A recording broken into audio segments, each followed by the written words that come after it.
Dawson of Patio Daddy-O Barbecue in Boise, Idaho, and I've got it locked on the 50,000 gigawatt blowtorch of the internet that is Barbecue Central. Start the game! Let's go! We'll do it live. Okay. Well, do it live! I'll write it and we'll do it live! So to get that perfect barbecue, you use wood. Are you sure it's safe? Whatever. We put the lighter fluid on, strike the match, and... Oh! Should we call the fire department? That might be a good idea.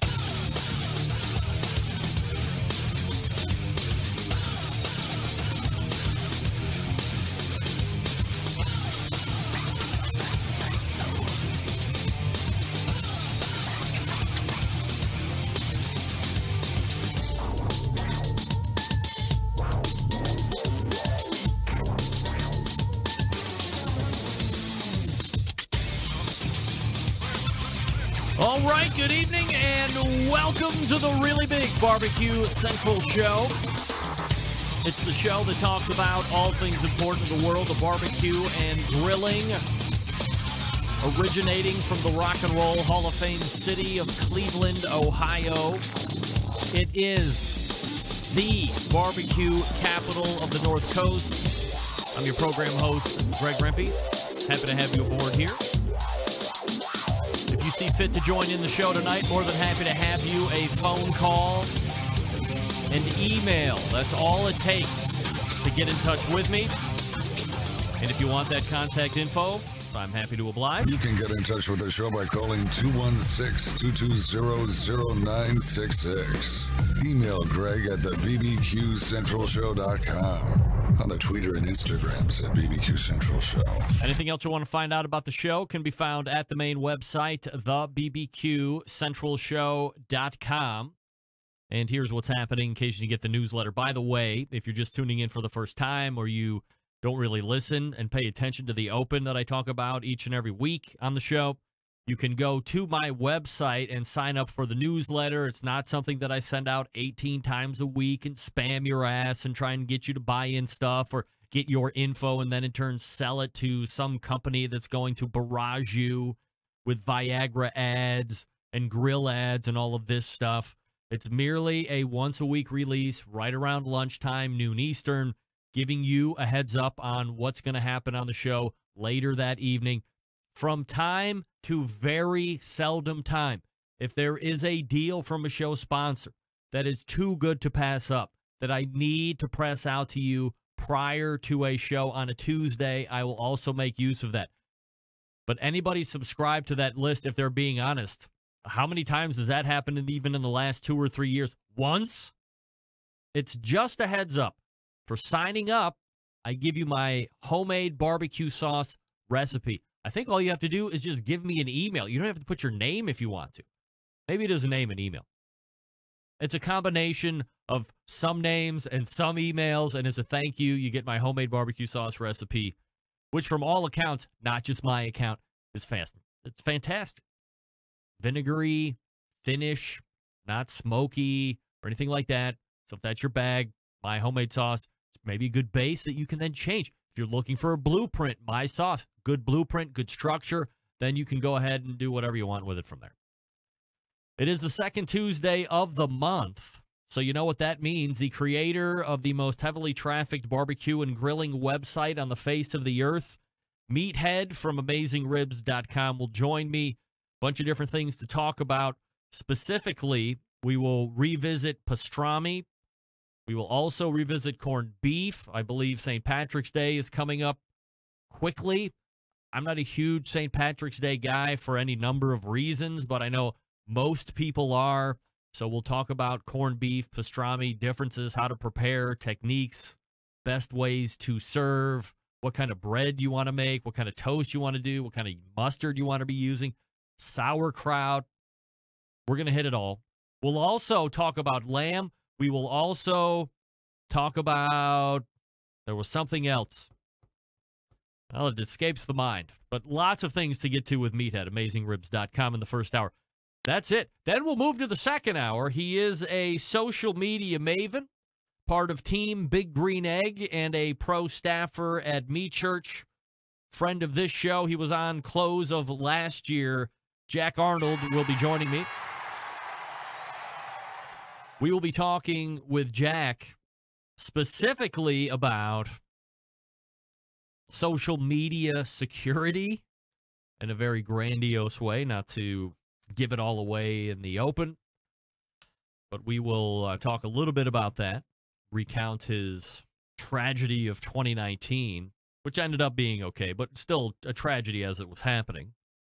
We'll also talk about some burger preparation. If you follow Jack on Instagram, you know he has dabbled in the burger making situation.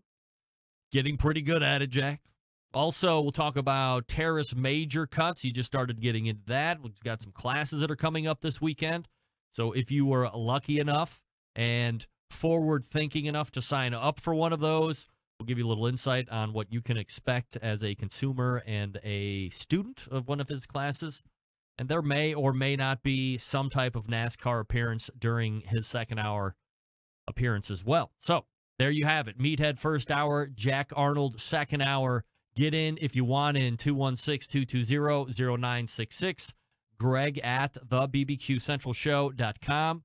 I encourage you, if you have questions for Meathead specifically, just go ahead, lob the phone call. I'll put you on. We'll interrupt whatever we're talking about. You can just ask your question, and away you go. I know nobody's actually going to call in. However, I feel obligated to at least put that invitation out to you. We'll put you up. We will answer your questions. If you're being funny, we'll also hang up on you and make fun of you without being able to defend yourself. I hope you do that. So if you want to jump in, happy to have you.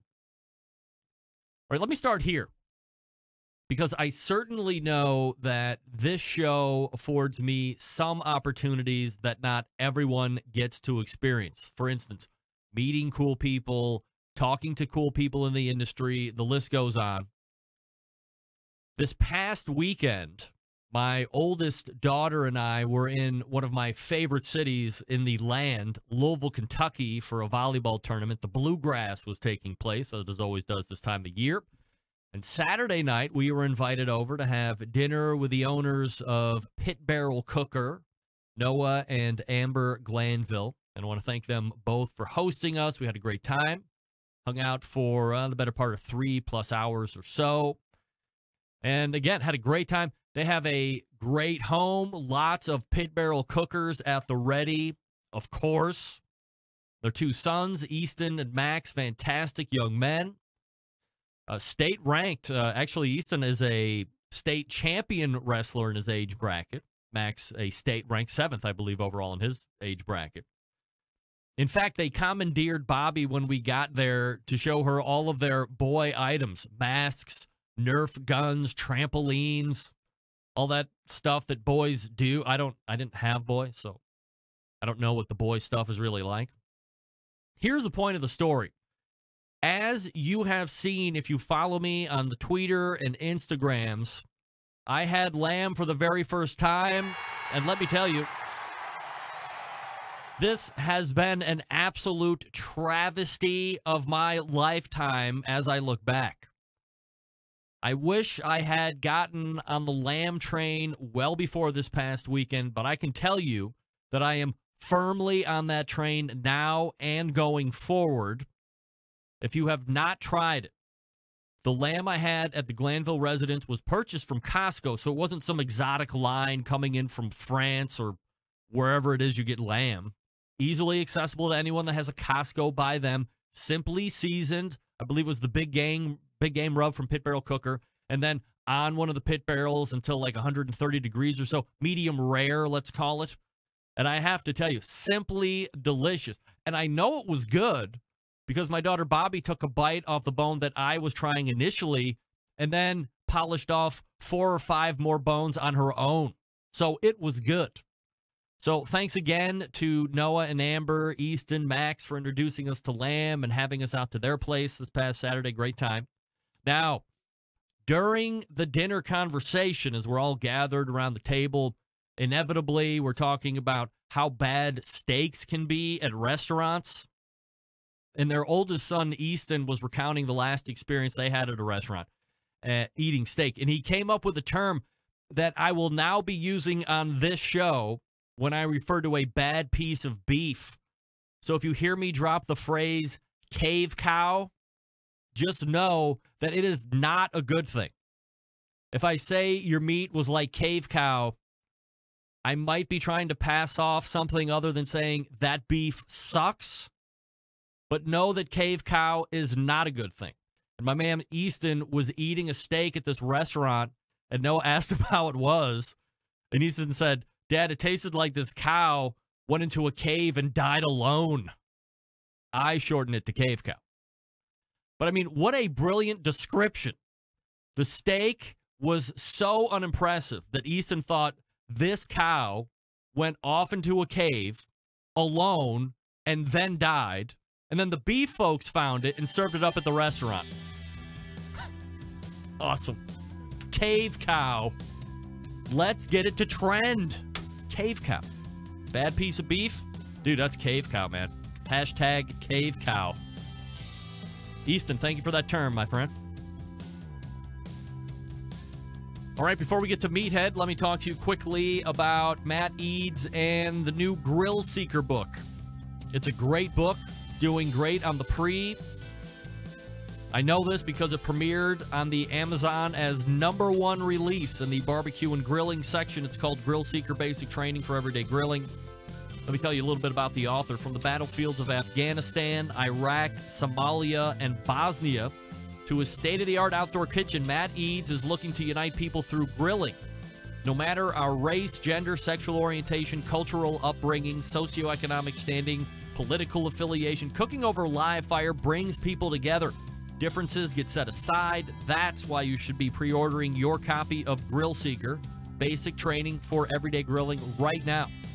The focus of Grill Seeker is to show readers that gourmet grilling doesn't have to be just a weekend activity. With Matt's tips and tricks, you can craft amazing meals and create amazing memories for friends and family every night of the week. The memories and the camaraderie that grilling has created for Matt, dating back to his teen years and throughout his time in the Marines, fuel his desire to spread his passion for outdoor cooking. They're also the reason he started the United by Flame movement on social media. You can follow that with the hashtag United by Flame. Great recipes. I talk to you about them each and every week. You got the garlic-infused ricotta crostini with the grilled grapes, Nashville hot chicken, grilled style. How about those grilled peach boats with mascarpone ice cream? Also, as I had mentioned just a few seconds ago, don't forget the hashtag United by Flame movement. Head to grillseeker.com at the very top of the site, above their logo. Click on the United by Flame link and then check out the page. Don't forget, you can send a picture of yourself grilling at the grill or barbecuing at the pit. Send it to Matt. He'll share it on his page. And now you are a bona fide member of the hashtag United by Flame movement. Again, the book over at Amazon.com is Grill Seeker Basic Training for Everyday Grilling. As a shortcut, you can head to my website, click on the Grill Seeker logo or in the sponsor links as well, and it'll take you right there. You can pre-order it up. April 9th, it's ready to drop. Meathead is ready to drop coming up out of the break. Stick around, be right back.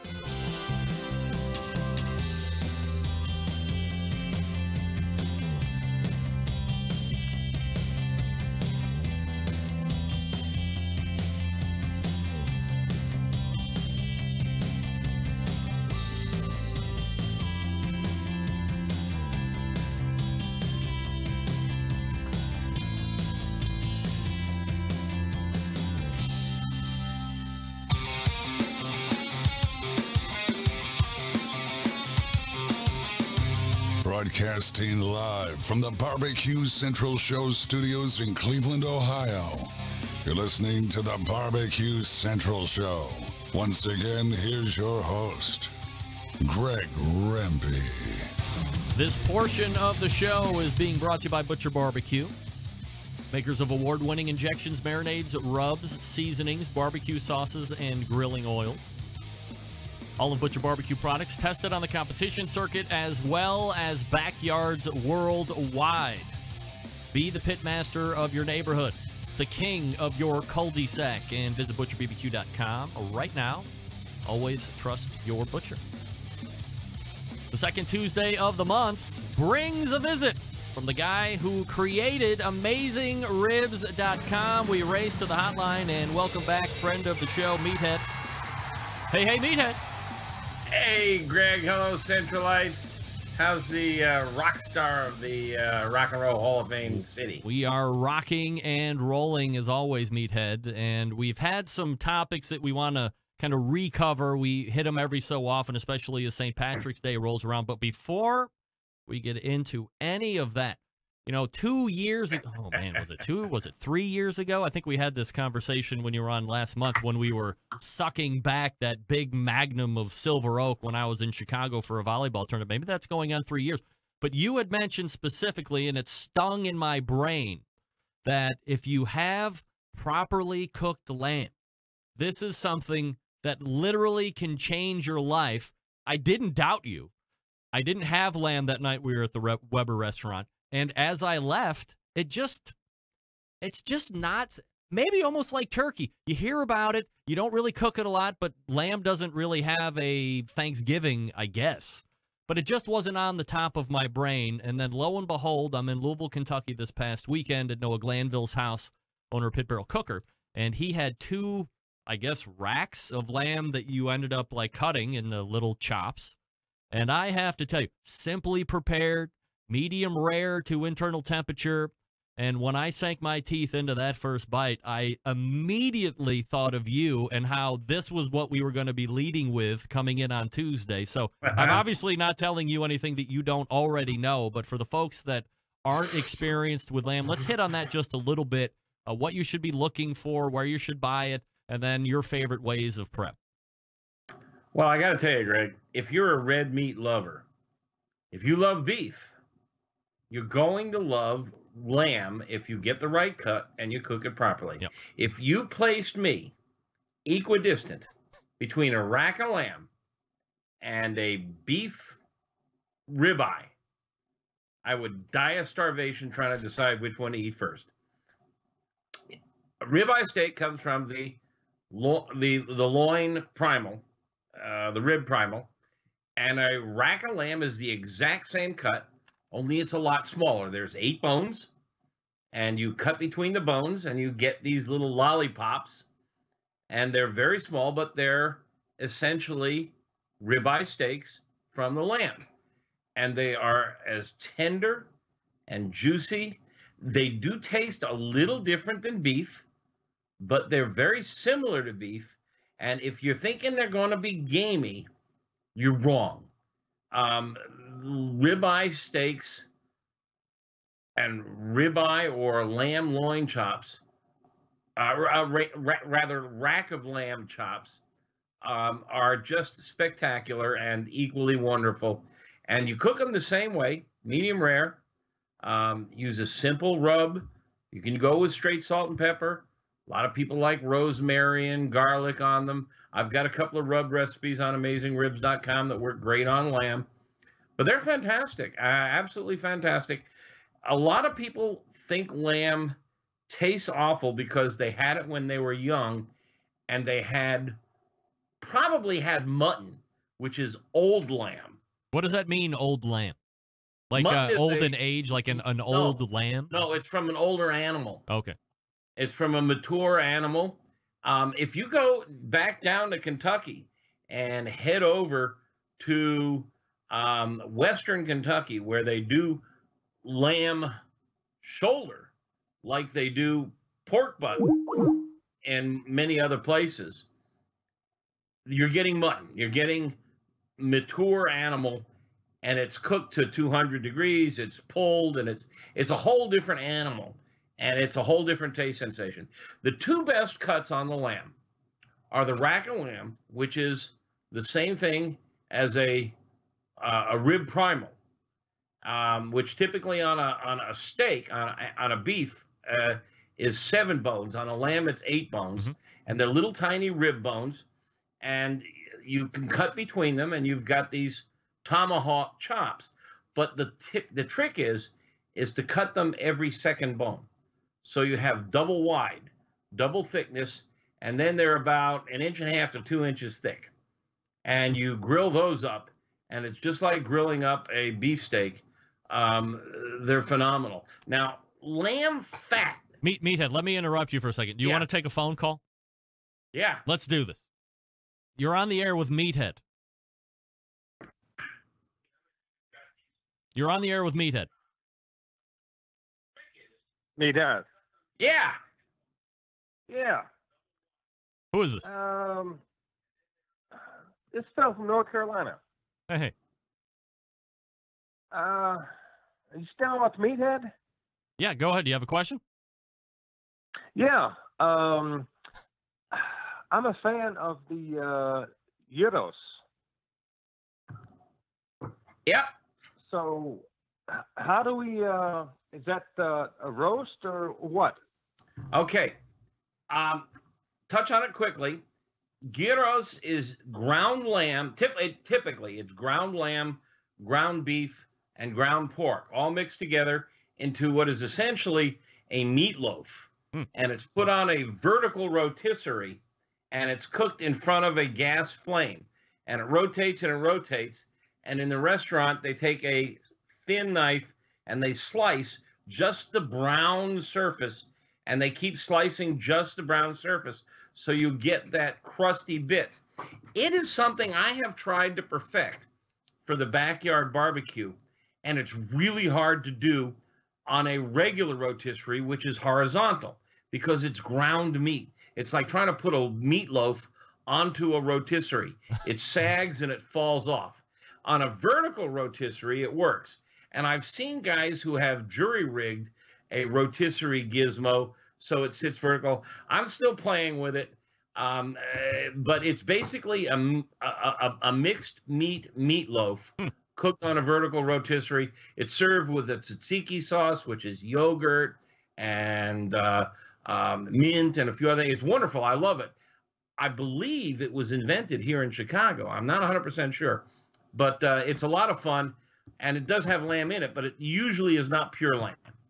All right, so you were talking about double wide chops before the gentleman called in.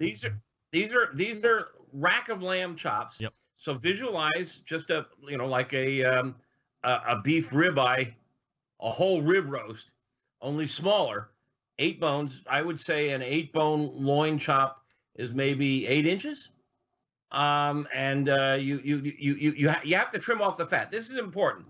Lamb fat is kind of funky. Fat. It is odd tasting. So you trim off most of the fat. I don't like it as well as beef fat. And you don't have to worry about marbling because this is a very small young animal and it's just really tender, really delicious, and you don't need to have a lot of marbling in it. So you trim off all the exterior fat. Now, the other cut that's really worth paying attention to is the lamb loin chops, which are essentially porterhouse steaks. They have a T-bone in them, and on one side is the tenderloin muscle, and the other side is the strip steak. And these you can get, and they're usually 1.5 inches thick. Oh. And these little T-bones are no bigger than your fist. They're really small, and you cook them really hot and fast. And I have another recipe I do for them, a very quick marinade in balsamic and oil and garlic and rosemary, and they're fantastic. Meathead, from a meat selection or a lamb selection, is this something that is akin to some of the beef that we're seeing out now? Are there different grades, or what you find at Costco is going to be just as good as if you get it somewhere else? No, it hasn't gone that specialized yet. I'm sure there are different breeds of lamb. I'm sure. Usually lamb is a spring dish, spring lamb. A lot of it comes up from New Zealand. They're famous for their lamb down there. You said there's not like turkey for Thanksgiving, but lamb is traditional in many homes for Easter and Passover, which are both spring dinners.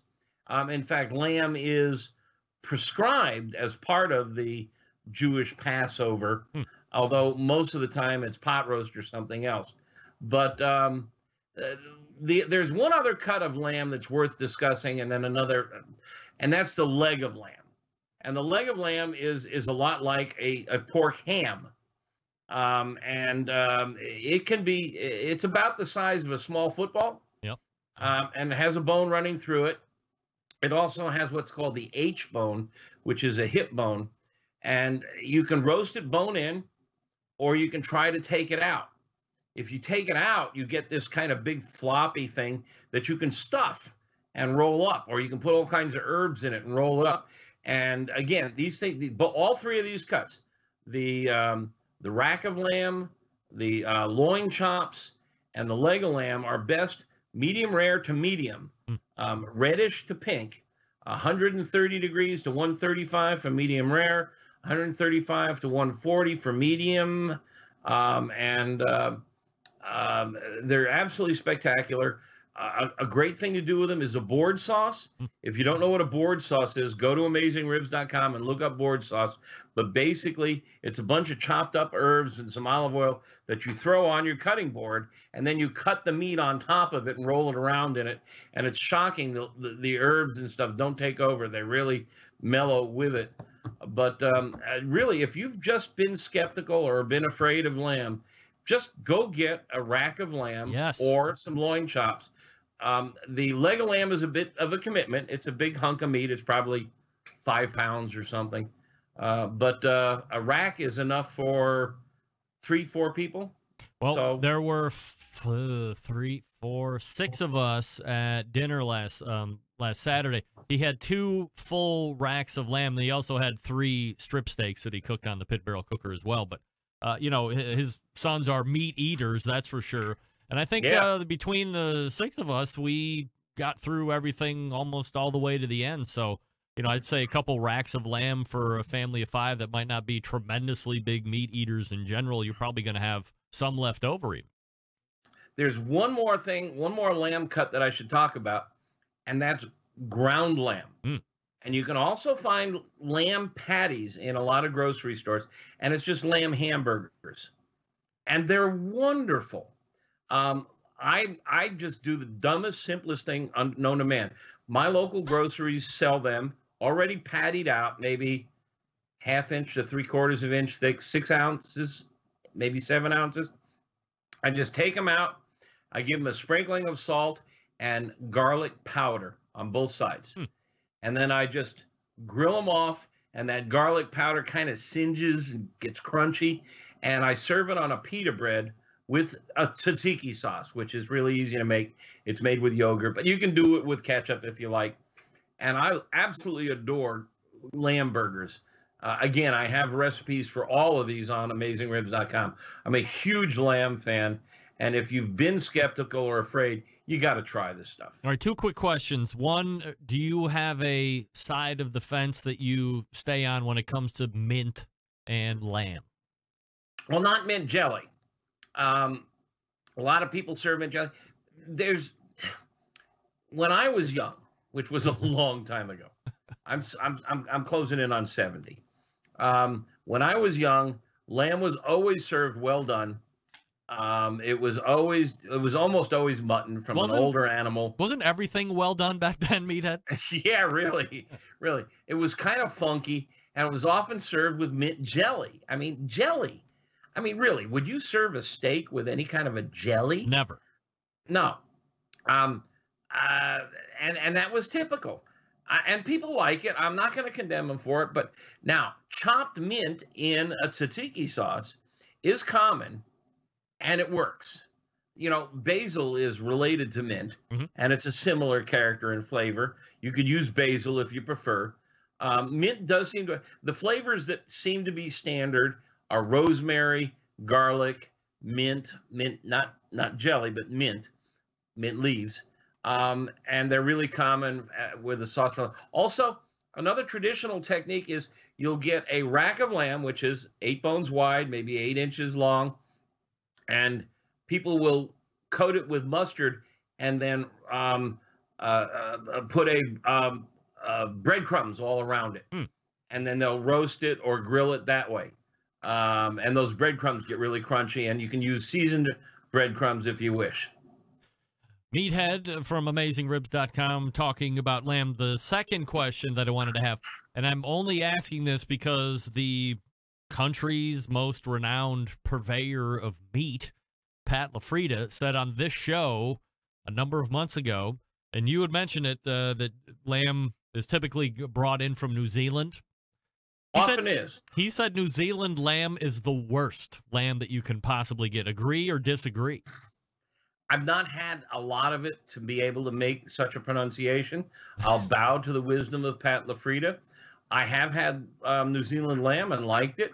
But there's a lot of lamb that comes in from Colorado, the western states. Lamb, Kentucky used to be the #1 lamb producer in the country. It was a huge lamb state for many, many years. I wouldn't worry too much about the provenance, where it comes from, what it's fed. Don't even worry about marbling. It's a young animal. It's small. The meat is always tender. It's always juicy. Just go get a rack of lamb or loin chops. Loin chops are porterhouse steaks or T-bones. Rack of lamb are ribeyes. And if you want, you've got a big crowd, get a leg of lamb. But first try the smaller cuts to make sure you like it. You will love it. Is there any credence at all to if you don't properly cook it, or there's something that you can do in a cooking process that will evoke a gamey flavor, or is that complete BS? The flavor in meats, not just lamb, beef, pork, often is directly related to what they're fed. I mean, I've had, so-called grass-finished beef that has eaten a lot of sage, wild sage, sagebrush rolling around in Texas, and you can taste it. What happens is these herbs and greenery that they eat gets into the fat, and it flavors the fat, and you can taste it in the fat. So where the lamb is raised, what it's fed, maybe there are lamb aficionados out there who will say, "Oh yeah, you got to have lamb on fescue or something like that." I'll eat it all, man. In fact, I've had this conversation with my niece, one of my wife's nieces. She and her husband, high school teachers, are bringing their kids over in another couple of weeks because we were talking about lamb, and they said they'd never really had it. Yeah. And I'm cooking lamb for them. And I know they're going to do backflips because they're beef eaters. Absolutely. We're talking with Meathead from AmazingRibs.com. Meathead, hold on one second here, and then we will pick up the conversation for pastrami and corned beef as we are getting ready to roll into St. Patrick's Day here very shortly. First, I will talk to you about the Barbecue Guru, longest sponsor of this show, and they have always believed that outdoor cooking can be easy and fun, especially with the Monolith Barbecue Guru Edition grill. The Monolith is the world's first temperature-controlled smoker, and it has a built-in power draft fan. This means smarter control, greater freedom with automatic temperature control. Easily choose your cooking time and temperature, and let the Monolith do the work of a sous chef or a barbecue pitmaster with minimal effort. You now have oven-like precision at the grill. You can serve the tastiest, juiciest meals each and every time. Again, if you are looking at the Monolith is a ceramic cooker. So if you're looking at ceramic cookers right now, you are a fan of the Guru products. This cooker already has a power draft fan in it, right in the bottom. If you have a controller already, all you have to do is run the controller down to the bottom of the fan, and away you go. If you want to upgrade the tech, certainly up to you. You go to bbqguru.com and check out everything that they have to offer. If you have any questions, call them 800-288-GURU and ask them all your questions. They will answer them. Then you can be 100% confident as that order is shipped out to you. Again, the website, bbqguru.com, or the phone number 800-288-GURU. The Barbecue Guru continues to be a breakthrough in barbecue technology. We are back with pastrami and corned beef talk with Meathead from AmazingRibs.com. Stand by. We'll be right back. You're listening to the Barbecue Central Show.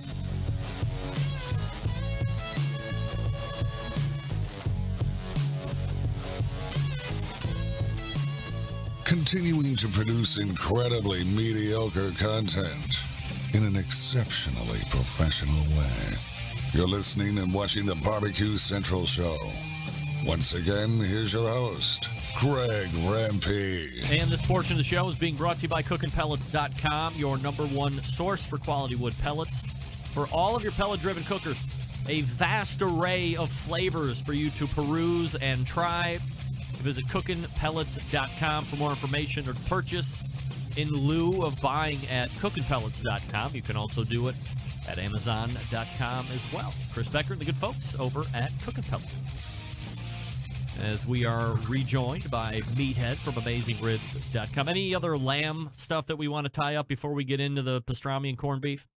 Yeah, there's one more thing I should point out. Okay. Leg of lamb is like a ham or even a shoulder.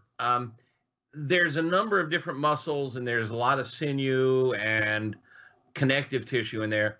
And something that's fun to do with that is to just carve it up into chunks and use it like kebabs. Now, I'm not a big fan of putting things on a spear and rotating it and stuff. I hear you. I like to just take big chunks of meat and throw it on the grill and roll them around individually and pull them off individually. I'm a thermometer guy. I check all their temps so they don't overcook. But you can take leg of lamb, and cut it up into like 2-inch chunks. Give it a good seasoning rub, your favorite or one of the ones that I have on our website. You can use my recipes, and just roll them around and get them dark on the outside and rosy in the center, and they're delicious. In Western New York, in the Binghamton area, they're famous for Speedies, which is an Americanization of the word spiedini, which is an Italian grilled kebab type thing. Yep. And they're lamb chunks typically that have been marinated in oil and vinegar with a lot of oregano and other seasonings. And Western New York Speedies are a lot of fun. I lived in Ithaca, New York for many years and ate my share of Speedies, and they're huge at the New York State Fair up in Syracuse. But you can make your own. And I have a good Speedies recipe on our website. As we dovetail into corned beef and pastrami, anybody made lamb strami before? You know, I haven't. I bet it'd be good. Would that be good? I bet it'd be good. All right. I've made goose pastrami, and that is wonderful. All right, let's dive in. Let's go. Let's Okay. start with corned beef first, because I don't not think that people are going to have pastrami, but I think corned beef kind of rules the day as we talk about St. Patrick's. It does, and it shouldn't. Corned beef is a hunk of beef that has been corned, and corning is just a process of curing. And typically in this country, it's brisket. Often it's a cut called navel. Navel's kind of iffy. There's a lot of connective tissue and fat and sinew in there. But brisket, you know what brisket's like, most everyone out there. It corns up nicely, or it cures. It takes like up to a week. It has to soak in a curing liquid, a brine, with prog powder #1, which is a salt with a preservative, which turns it pink. It's the same stuff that makes hot dogs pink, and that's what makes corned beef pink. And you can make it yourself at home. I have the technique and the recipe on our website. It's hugely popular, and it's been ripped off and imitated on many websites. If you buy corned beef, you can get your choice. Usually, if you're careful, they come in packages, usually 3 pounds, flat or point. Yep. You know which one to buy. The point. Absolutely. The flat does make really nice, neat slices, but the point is the fattier of the two, and therefore the more flavorful of the two. Sometimes they're combined. You get the point on top of the flat. And when you do, watch, because just like with a regular beef brisket, there's a very thick layer of fat between the two of them, so you're paying a lot for the fat. So inspect your package as best you can and pick whether you want nice, even slices, go for the flat. You want flavor, go for the point. If you've got a combo of the two of them, you're going to be getting a lot of fat. Beware of that. Now, it comes usually in a cryovac or a plastic envelope, and in there is the brine, the curing liquid, and often a lot of herbs and spices. But as we have proven and demonstrated, those things do not penetrate very far. It's the salt that does it. It's the salt that makes it. And usually it's very salty. And it's a really good idea to desalinate this piece of meat somewhat to make it better. A lot of people just throw it in boiling water. Don't boil it. Simmer it. Get the temperature of the water down to 190. You can use your meat thermometer just for this.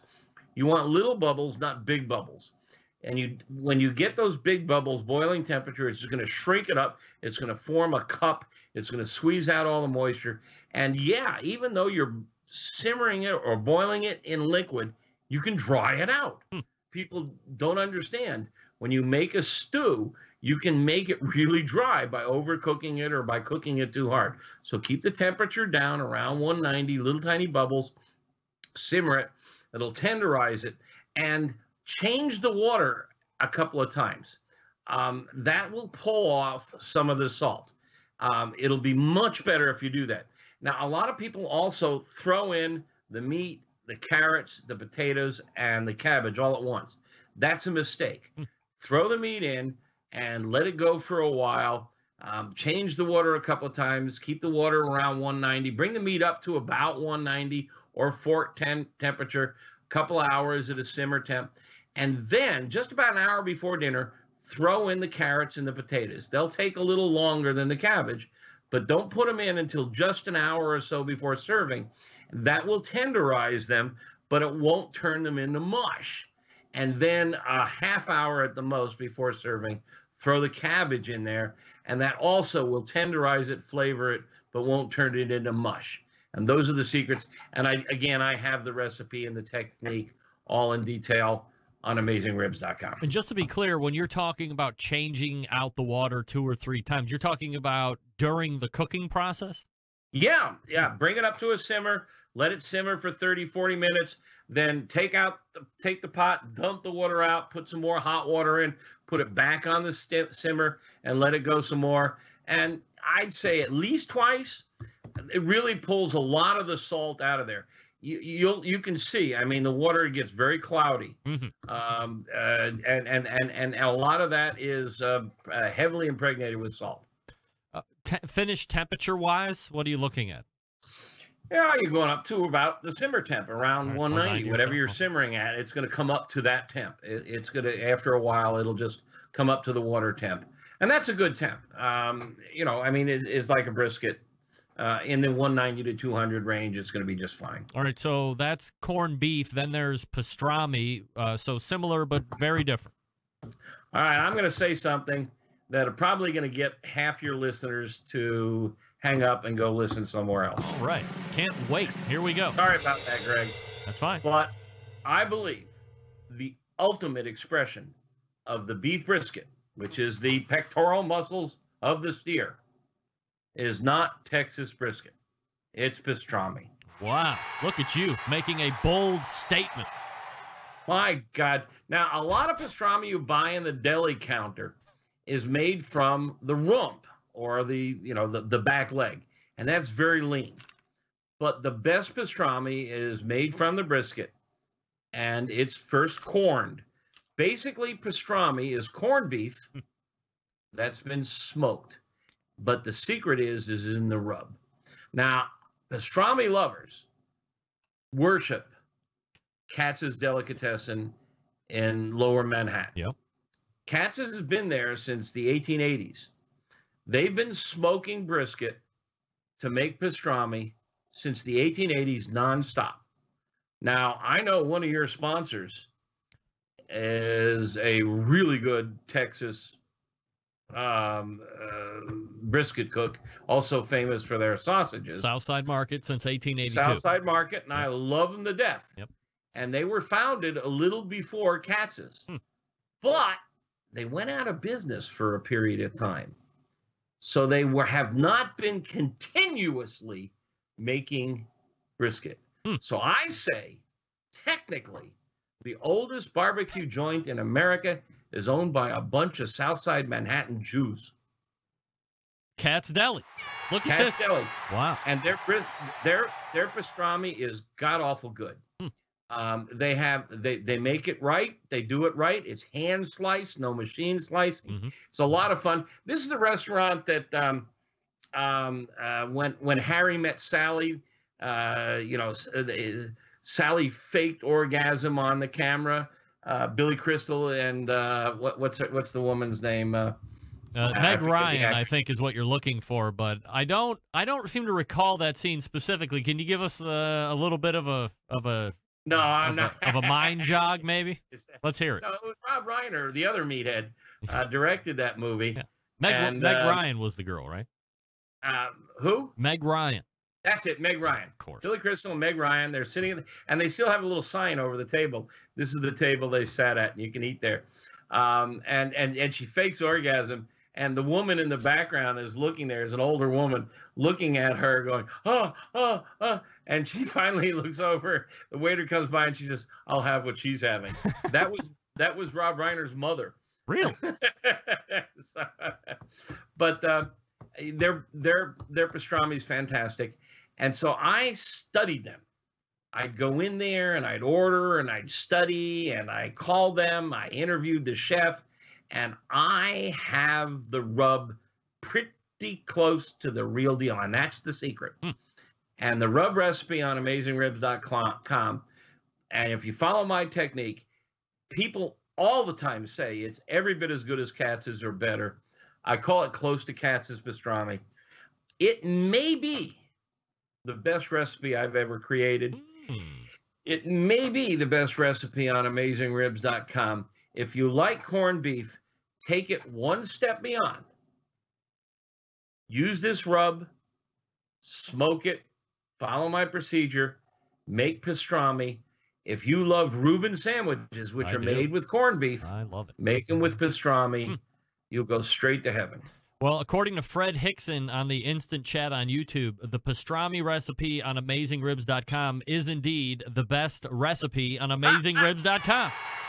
Fred, thank you very much. Just said it. I'll send you your check tomorrow. So is this something that needs to cure up, or can I just... So it just so happens, Meathead, that I have those corned beef and those pre-packaged packages in my refrigerator. So do I have to let them cure for a week or two or three or what? Nope. You don't got to do a damn thing. All right. You're going to pull them out of the cryovac. You're going to dump out all the liquid and the spices, throw them away. You're going to desalinate it by putting it in a pot with cold water, put it in the fridge. You're going to change the water every couple hours, maybe overnight. Just going to pull a little bit of the salt out. It's too salty. Then when you're ready, you're going to make up this rub. You're going to put this rub on, and you're going to throw it on your smoker. And you're just going to smoke it like you would a brisket. Take it up to 190, 200, in that range. Or if you wish, you can go the Katz's route, and then you can take it up. You'd only have to take it up to about 150. You pull it out and put it in a steamer, and the steamer really tenderizes it, makes it falling apart. It's your choice. If you smoke it and then slice it and serve it, you'll have a better bark. If you steam it, the bark will be softer, but the meat will be really fall apart tender. It's your choice. Either one will work. It is just bloody fantastic. Greg, remember when I told you how great lamb was? Yes. And you registered, but you never took action? Right. Take action on the pastrami. I will. And like I said, there's two sitting right up in my refrigerator right now, so we'll be on top of brain. Now, as far as the steamer is concerned, is this... Like, can I use a steaming basket like I have for my big pot, or what? I don't have a steamer otherwise, I guess. Yeah, you know what I do? I just take a 9x13 a baking pan and put a rack in it, pour some water in the bottom, put the meat on top, and put tinfoil over it. Oh, okay. So easy enough. That's it. All right. I mean, if you've got one of these big bamboo Chinese steamers, that's nice. I do not. Depends on how much you've got. If you got only a little 3-pound piece of brisket, it'll fit in a regular, a double boiler steamer. You'll figure it out. All right, sandwich-wise. You don't have to, though. If you want, just put it on the smoker and take it up to 200, 203, whatever temp you like. It'll be fantastic. All right, so now we have the pastrami done or the corned beef. Do you prefer, from a sandwich standpoint, bread? Is it toasted? Do we want sauerkraut? Do we want Thousand Island dressing? Do we want a specific kind of yellow mustard? What are we looking at here? All right. Well, your classic traditional is rye bread or a marbled bread, mustard, and that's it. Now, that's what they serve at Katz's. But if you're going to do a Reuben, you can make your Thousand Island. You can put your kraut on there. You can put some Swiss cheese or Jarlsberg and toast the bread. Make a classic Reuben. It's fantastic. I mean, really, Reuben is... I mean, maybe only peanut butter and jelly is a better sandwich. Yeah, I would even say Reuben's probably got one up on peanut butter and probably jelly. one step up from peanut butter and jelly. It may be the best sandwich in the world. Yeah. And it's just fantastic. Now, I once was asked to do a demo, not a demo. I was asked to serve food at a charity event. And I brought my 36-inch Lang, same one you've got, right? Yep. I brought my 36-inch Lang. I pre-cooked most of the pastrami, and I got those little tiny loaves of pumpernickel. They're just little squares, maybe 3 inches by 3 inch squares. I put a slice of pastrami on that, and then I made horsey sauce, sour cream and horseradish, and a couple other goodies in there, and squirted a little of that because horseradish is really good on this stuff. And I just, squirted on there so it looked like a gumdrop on top, and they went nuts. I mean, I had all these, 3-star chefs all around me, and they were backed up at my table, just going nuts over the pastrami on rye or pastrami on pumpernickel with a little horsey sauce. All right, so if you have any questions about corned beef or pastrami or lamb, as we had talked about for the entire first segment, you head on over to AmazingRibs.com and get those recipes if you want to see what Meathead's up to otherwise, AmazingRibs.com. And then, of course, if you're really into it and you want even more interaction, you sign up for the Pitmasters Club, which is a little less than $24. And what's the deal that you have going on right now? Yeah, Greg, you've been so nice mentioning the Pitmaster Club usually every time I come on. Very kind of you. Sure. I forgot to promote the idea that we have a free 30-day trial. So, I mean, you've heard the Pitmaster Club mentioned by Greg and others. Just come in and sign up for the 30-day trial and check it out yourself. You get everything except the free meat thermometer that we meat temperature guy.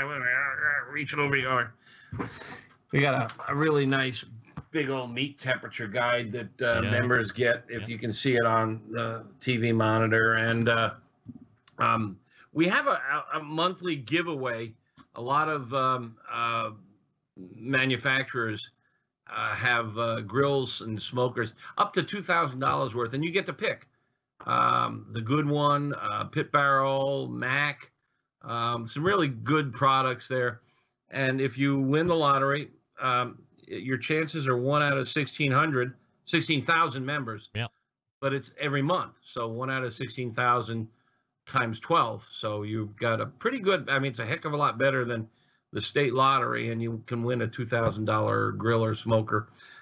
You won't be eligible for that if you take the 30-day trial until you pay. But just go to AmazingRibs.com and click on the button that says About the Pitmaster Club and read about the benefits. 5% of our profits, 5% of the revenue, gross revenue, goes to Operation Barbecue Relief. Nice. And we also support smokeless grills for third world nations through the United Nations and a few other things. So cool place. A lot of fun stuff there. AmazingRibs.com, and on the second Tuesday of each and every month for the past 10 years or whatever it's been, Meathead right here on this show. Meathead, always appreciate the time. Greg, it's always fun talking to you and the Centralites, and thank you very much, and we'll see you next month. All right, there he goes, Meathead from AmazingRibs.com. That's right. Check out Pitmasters Club, for crying out loud. Why not? Of course. $24 for the year, not every month. $24 for the year.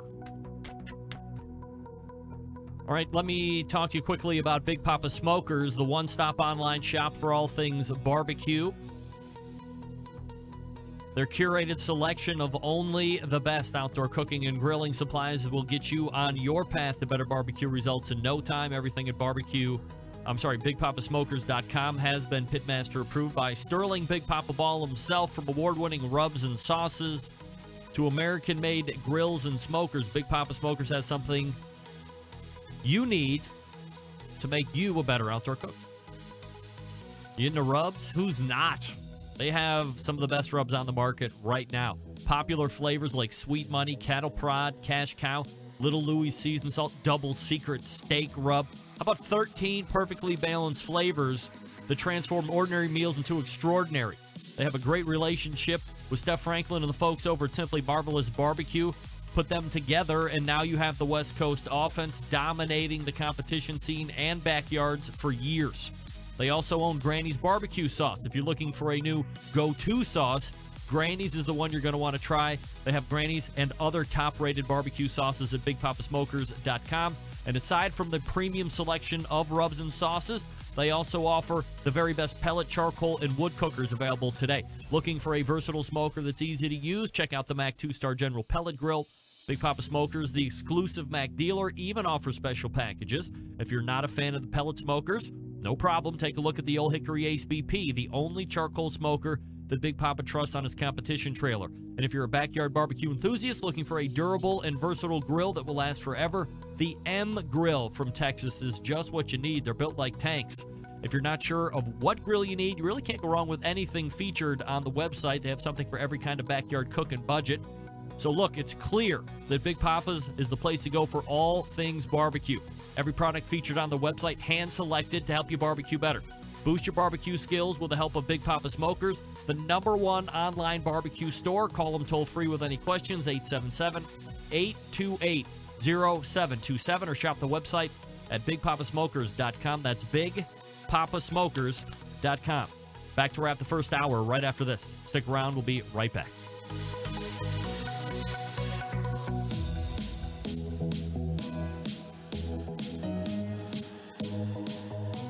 Big name interviews, advice on cooking brisket and ribs, and the only host willing to share his honest opinion on all things important in the world of barbecue. It's the Barbecue Central Show. And we thank Meathead from AmazingRibs.com for joining us last segment. It's not really ducking out as well as I thought it was going to. A lot of pastrami talk, a lot of corned beef talk, a lot of lamb talk. I didn't know we were going to go that deep. I mean, I definitely knew we were going to be talking about lamb since it was my idea to usurp the original topic right off the bat. But he knew about it. I didn't know we were going to go a whole first segment on lamb, but I'm glad we did. I learned a little bit more about it again, and I saw some messages coming in through the instant chat saying, hey, I'm scared of lamb, or never tried it, don't know if I'm down with that. Look, I'm 44 years old. I think I've had lamb 0 times before this past weekend, and now, at least for the recent past, I'm not too happy about that. I wish I would have been down with it. Broadening the culinary horizons in the past 3 months or so. I've had Moulard duck. Moulard? Yeah, Moulard. Not mallard, Moulard. Difference. And now lamb. Look at me, Stephen Reichlin. I'm winning at this culinary game of life. Josh Poston weighs in. I'll eat lamb when all of the cows are gone. Fair enough. I think you might like it. It's pretty good. All right, we're back with the second hour. Stick around. Be right back.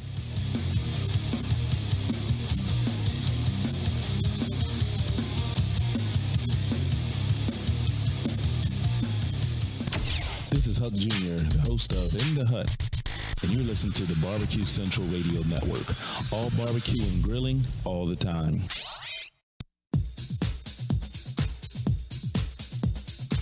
Happy to have you aboard here for the really big barbecue show. Boing. We cook because we have to, and we grill because we want to. Hit me! Fine, how you doing?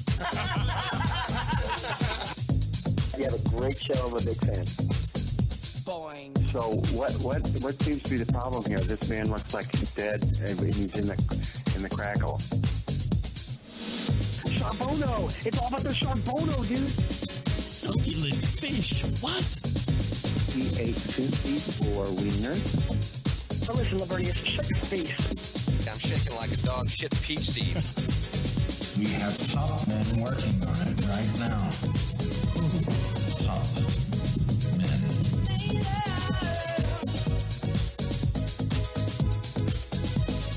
All right, welcome to the second hour, everybody. You have found the Barbecue Central show. It is a show. It is a show. It's not a podcast only. It is a show first. We're doing it live. We'll do it live. That's right, Bill. We're doing it live. 9 to 11, Tuesday nights. We do it live. We'll do it live. Okay. Then I'm also recording. Not then. And I'm also recording. So Wednesday, tomorrow, you'll get the first hour. Thursday, you will get the second hour. Friday is the only podcast that I'm actually doing that's a real podcast, and I don't even do it. John Solberg produces the best moments of the Barbecue Central show in 10 minutes or less every Friday. We'll get to that here in a second. Still to come on the show this evening, social media maven and outdoor live fire barbecue and grilling backyard expert Jack Arnold will be joining me. You probably already follow him on Instagram and Twitter and Facebook and all the other social media channels if you're any fan of this industry that we love so dearly. Don't forget, you can follow me socially as well, while 61,000 of you are following Jack. I mean, y'all can chip me off something. At BBQ Central Show on Twitter and Instagram / BBQ Central Show on the Facebook, which is where a lot of you are watching the live video feed as well. If you want to take part in a very interactive chat that's way better than Facebook, and I say way better only because I watch the YouTube chat as we're doing the show here live. Facebook does not have a very user-friendly chat role for me to monitor, so I don't monitor it. So if you're asking any questions or you're making some comments, I'm not going to see it till about an hour from now or so. I may or may not react then. However, if you jump over to the YouTube side, which is very easy to do, go to my website, thebbqcentralshow.com, and at the very top, there's a big button that says YouTube Live. Click on that. It will bring you over to the live feed on YouTube, and then you can take part in the show within the show, which is the chat roll with such people as the Cuse Barbecue or Chicken Fried Barbecue or Raleigh Smoke or John Dawson. Do I see the indemnable Steve Brandano? Maybe I don't see it. Is it the indemnable? The abominable? I forget what it is. John Solberg is in there. Fred Hickson is in there. Lance Owen is in there. It's a veritable cornucopia of who's who of the live fire industry. Well, just in front of me, I see Michael Simon. It's better than Lago. Oh, the inside jokes. Again, follow me socially at BBQ Central Show, Instagram, Twitter. Coming up, by the way, on the best moments of the Barbecue Central show in 10 minutes or less, Tom Emery from Indio, California is going to be talking about putting on a barbecue contest. So if you have ever thought about doing a barbecue contest, being a promoter or putting an event on wherever it is that you call home, this will give you an idea of what you need to consider. Now, some things might have changed considering this is an interview from about 9 years ago, but I would believe that all of the high-level info stuff is still good. One of the bigger differences is that 9 years ago, we were still more or less on the uptick of competition barbecue. that's debatable at this point. We might be on the down tick, if that's a saying. But if you're still looking for good information, you might want to check out the best moments of the Barbecue Central show in 10 minutes or less coming up this Friday. Again, that is brought to you each and every week by the executive producer, John Solberg, who also happens to be the Michigan embedded correspondent for the Barbecue Central show. And you can see him live here on the fourth Tuesday of every month with the rest of the embedded correspondents.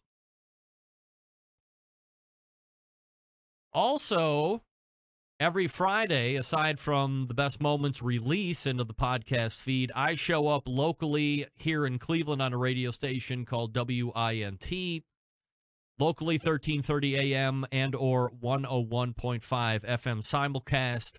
Anywhere else outside of a 20-mile radius, to this point, you're better off doing wintradio.com and getting the live stream. This week could be especially fun. Last week, we did end up talking with Maddie and Kiki. Kiki, do you love me? Are you riding?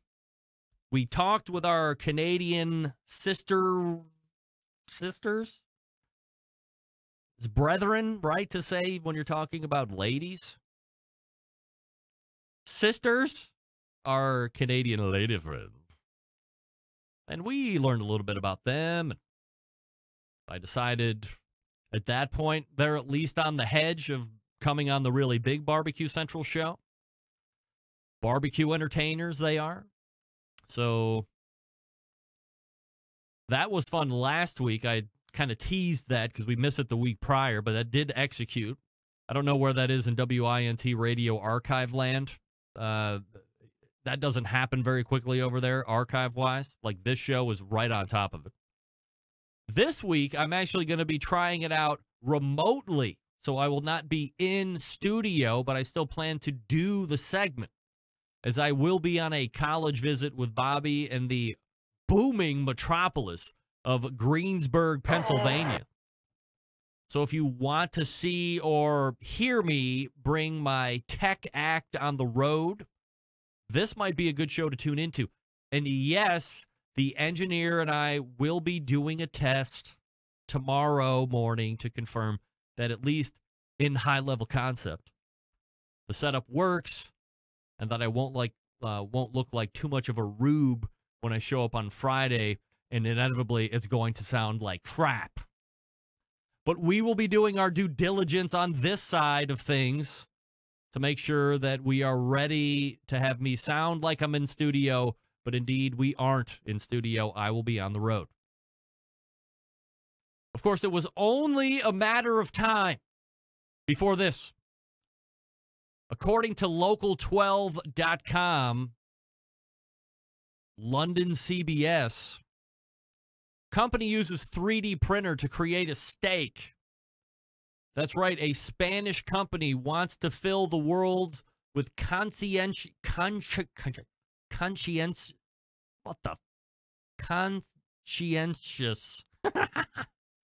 smart carnivores, one steak at a time. The company relies on 3D printers to make their meat stand out.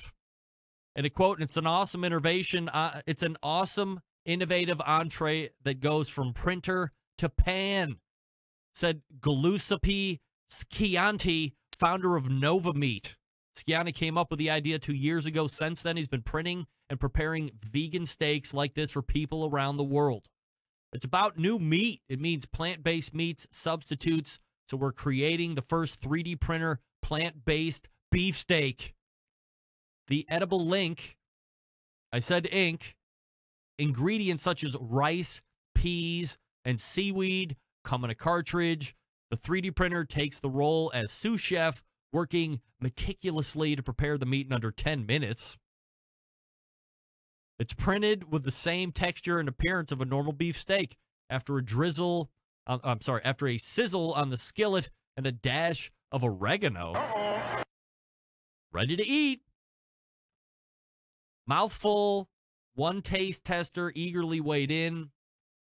I think it tastes pretty good. Wow.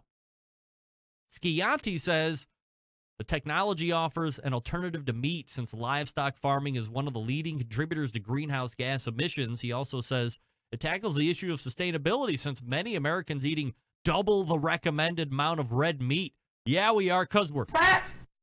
That being said, the fake steak has to win over consumers' taste buds one print at a time.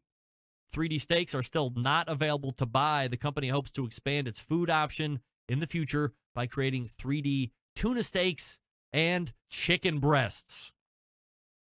I know I was not on the lamb train until a week ago.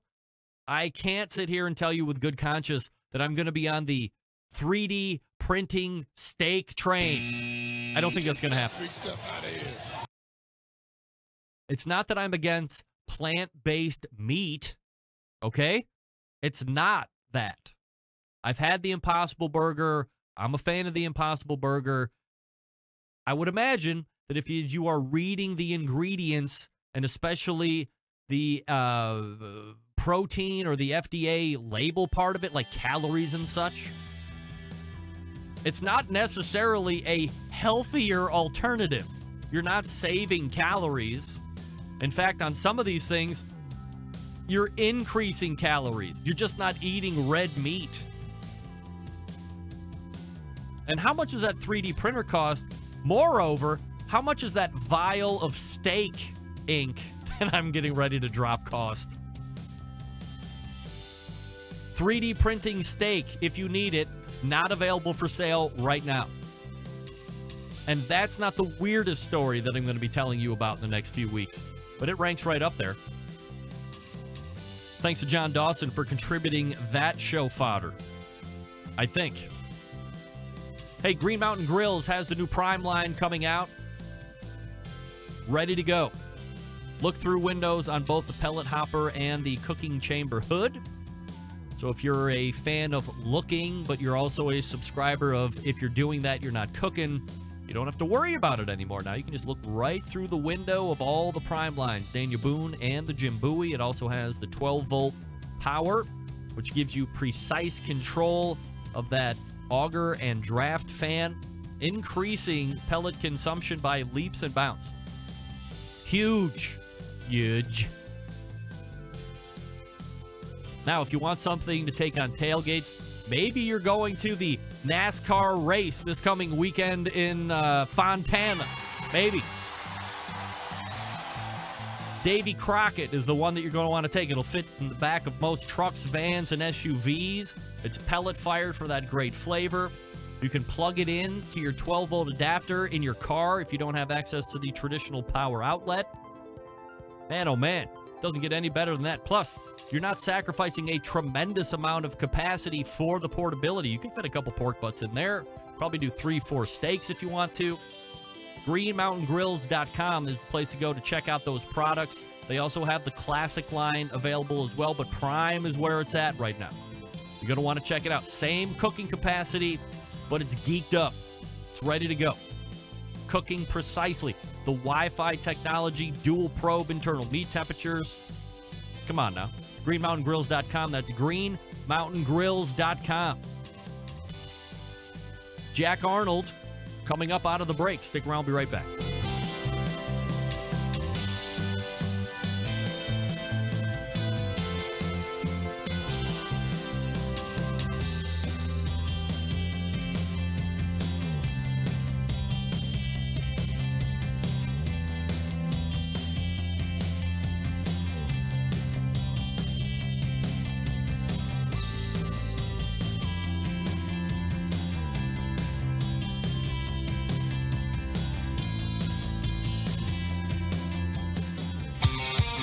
The only show giving you a monthly visit from a doctor of barbecue. A man actually named Meathead. The author of a barbecue Bible. Bloggers, reviewers, competitors, and manufacturers by the dozens. It's the Barbecue Central Show. Once again, here's your host, Greg Rempe. Hey, this portion of the show being brought to you by Smithfield. Are you ready to find out where you rank against all competitive barbecue teams across the country? Visit SmokingWithSmithfield.com to check out your rank on the Smoking with Smithfield National Barbecue Championship Leaderboard. Again, the website, smokingwithsmithfield.com. That's SMOKIN, smokingwithsmithfield.com. My next guest crushes on the gram. Also hosts cooking classes, cooks for sports stars, is freshly re-signed to Team Big Green Egg for the next 2 years. Let's go ahead and race to the hotline and welcome back friend of the show, Jack Arnold. Jack, how are you, man?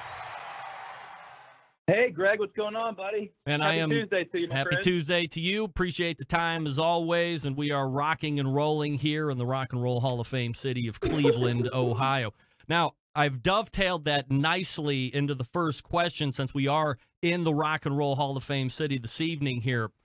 What is Yes, the sir. deal, my man? You are like the biggest fish lover I think I have ever seen. So what's the fascination with fish? Okay, well, I knew this question was coming at some point. So basically what the deal with fish is, well, actually, let's just say in general about music. Music is about what speaks to you as an individual. And I can remember a lot of times in the past where I've just been, you get down in the dumps or anything happens, whatnot. And it was fish that I turned to that really just picked me up and lifted me out of that and made me feel a lot better. So the deal with them is that they're known for their live performances. They've been touring for over 30 years.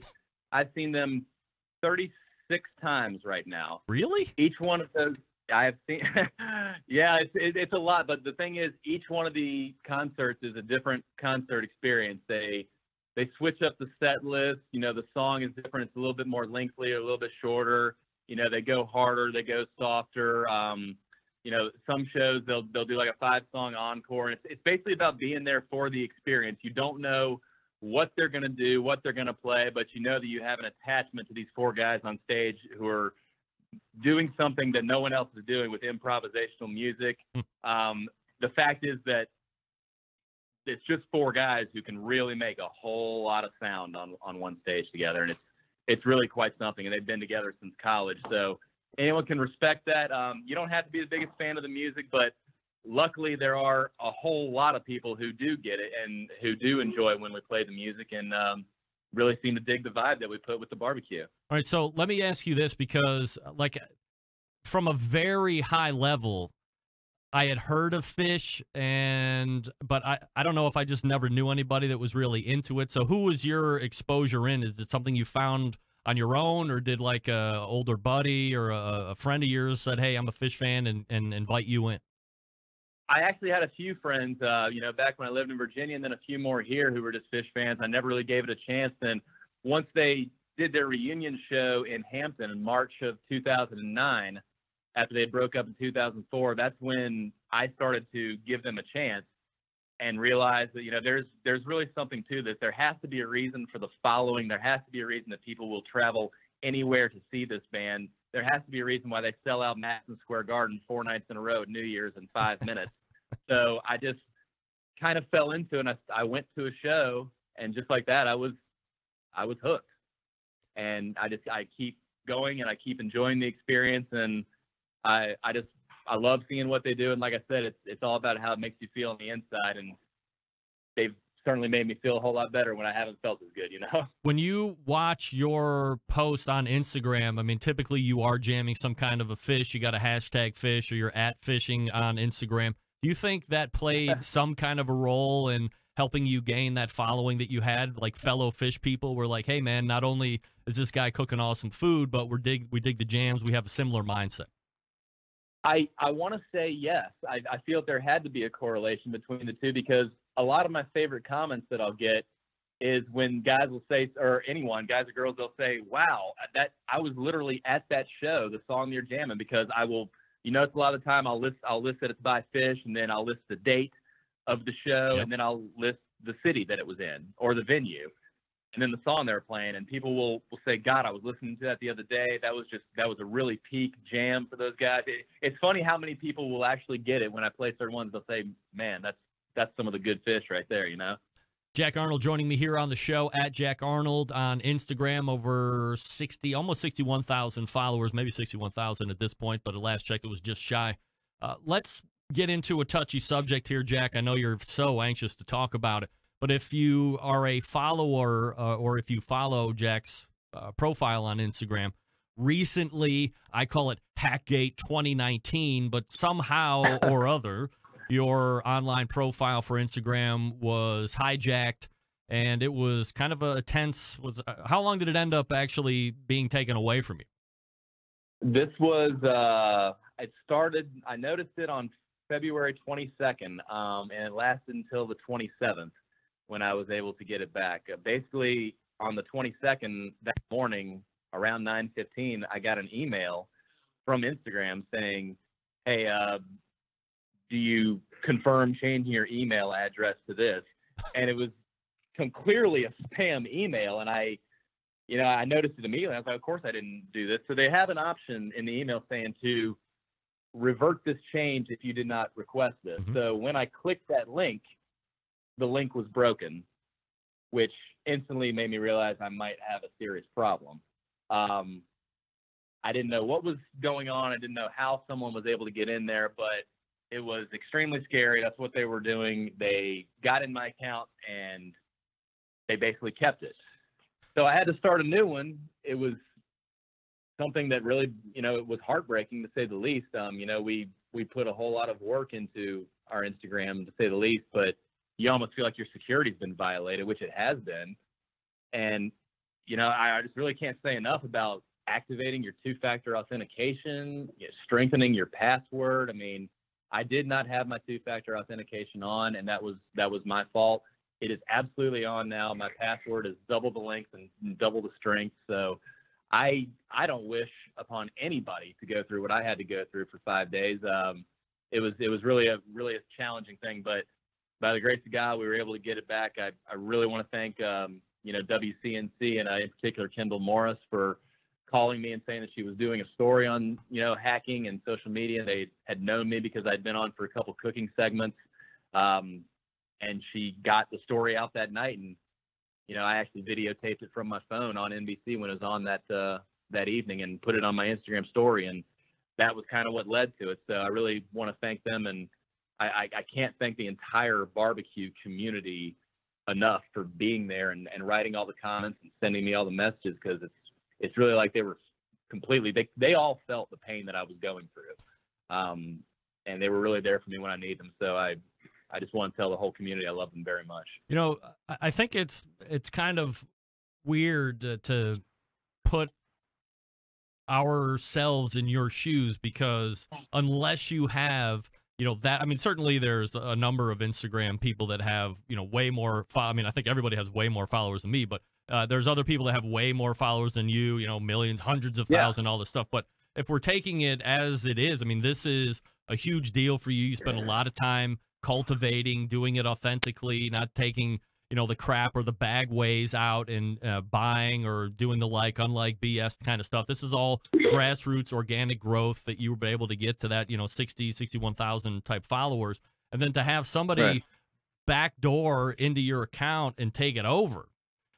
I can't imagine. I can't imagine what you were thinking, right off the bat, oh my God, I've worked so hard to get this thing going to where, if I wanted to, I could turn it into some type of a lucrative side business or to help out, or I have these partnerships with all these brands, and now somebody could totally ruin it. And then it's up to me to say, hey, this isn't really me, but then it's my account posting potentially really weird shit, and it's not me. So now I have to convince people that could have went really bad really quickly.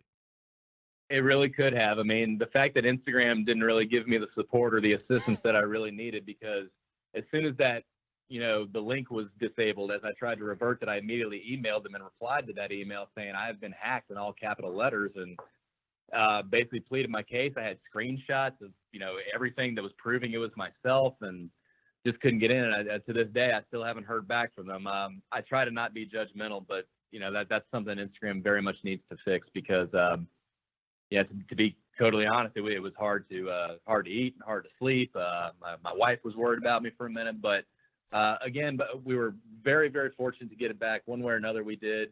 The community was a big reason. I had a lot of people, trying to cheer me up when I was down, and we'll just hope that never has to happen to anybody, because no one deserves that. And it's just just one of those things, to say the least. Yeah, so you're back at it. At Jack Arnold is his handle on Instagram. Obviously, we're big proponents, and I did it as well.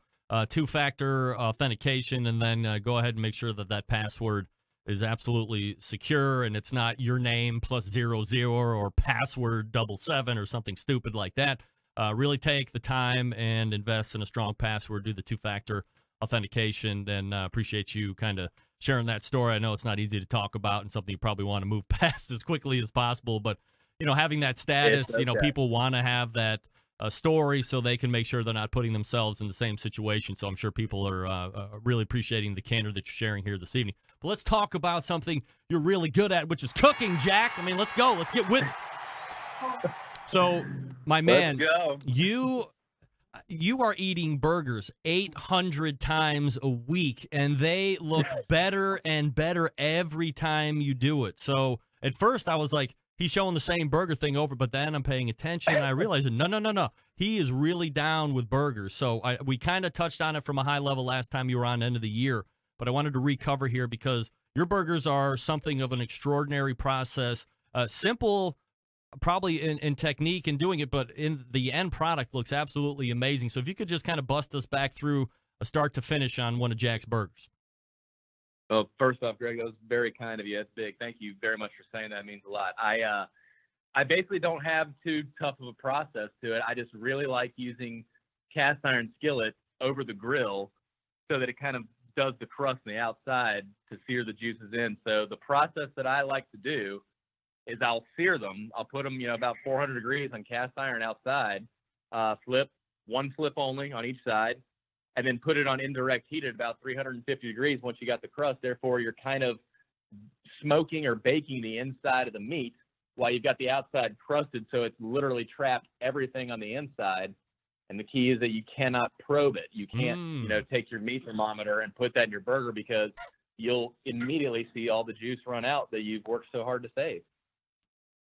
So so it's just what kind of thickness you're dealing with, what temperatures you're running, so it's just a process or a program that you're experienced running, so this long to get the crust in and then this long to cook in order to finish. And it looks like you're kind of running that medium rare to medium rare plus type of finish on the internal. Correct. Yeah, I try to run to about medium on the burgers usually when I can. But steaks, we touched base on that last time. I absolutely still use my meat thermometer for steaks, but yeah, you can't pierce the burgers by any meat, or all your juice will run out that you work for. And that's one of my favorite things to do is just cutting open to a juicy burger and then ripping into it, as you're well aware of. Yeah, no doubt. So are you like let it rest guy with the burgers too, or are you pretty quick to eat after you get them off?